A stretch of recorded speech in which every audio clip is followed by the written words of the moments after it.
সরকারের একটা ব্যর্থতাই বলবো যে তারা অস্ত্র উদ্ধার করতে পারেনি এবং এখন পর্যন্ত আইন শৃঙ্খলা পরিস্থিতি সেই রকম একটা উন্নত হয়েছে বলে আমার কাছে মনে হয় না। এখন ক্রিকেট খেলি না, রাজনীতি করি। তো এই ক্রিকেটের ব্যাপারে আন্তর্জাতিক রাজনীতির প্রশ্ন জড়িত আছে, আমাদের দেশের সম্মান জড়িত আছে। নিঃসন্দেহে আমাদের একজন ক্রিকেটারকে অপমান করা হয়েছে, আমরা মনে করি এটা আমাদের দেশকেই অপমান করা হয়েছে। সেই ক্ষেত্রে আমি মনে করি ক্রিকেট কন্ট্রোল বোর্ডের যে সিদ্ধান্ত, সেই সিদ্ধান্তের সঙ্গে আমরা একমত, কিন্তু একই সঙ্গে আবার এটাও মনে করি যে ছোটোখাটো বিষয়গুলো নিয়ে অল্প প্রচারের মধ্যেই সমাধান করাই হচ্ছে বেটার। আমরা এটাতে খুব উদ্বিগ্ন, কনসার্ন। বিষয়টা আমরা মনে করি এটা সরকারের একটা ব্যর্থতাই বলবো যে তারা অস্ত্র উদ্ধার করতে পারেনি এবং এখন পর্যন্ত আইন শৃঙ্খলা পরিস্থিতি সেই রকম একটা উন্নত হয়েছে বলে আমার কাছে মনে হয় না।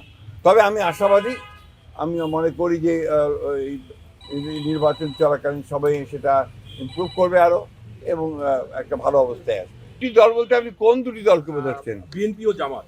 আচ্ছা, আমরা তো যতদিন দেখে এসেছি বড় দুটি দল বলতে এটা বোঝানো হতো যে আওয়ামী লীগ, যেটা এখন আপনার হয়ে গেছে, নিষিদ্ধ হয়েছে। আমি আপনার মনে করি যে এটা সবার বেলা প্রযোজ্য না।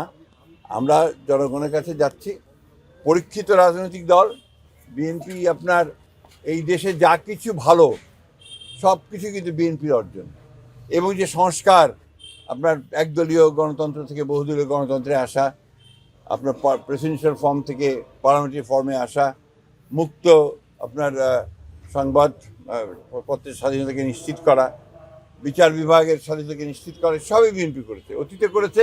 এবং বিএনপি 31 দফার মধ্য দিয়ে ওটাকে আরও নিশ্চিত করেছে এবং এখন যে সংস্কার কমিশনের মাধ্যমে গৃহীত হয়েছে তার সবই বিএনপির কমিশনের মধ্যে আছে, তার প্রস্তাবের মধ্যে আছে। সুতরাং আমরা মনে করি যে বিএনপি নিঃসন্দেহে সেলফ সাফিসিয়েন্ট একটি রাজনৈতিক দল, যে অতীতে এককভাবেই সরকার চালিয়েছে, সরকারে ছিল এবং সবচেয়ে ভালো কাজগুলো বিএনপি করতে সক্ষম হয়েছে। অবশ্যই আসবে, অবশ্যই আসবে।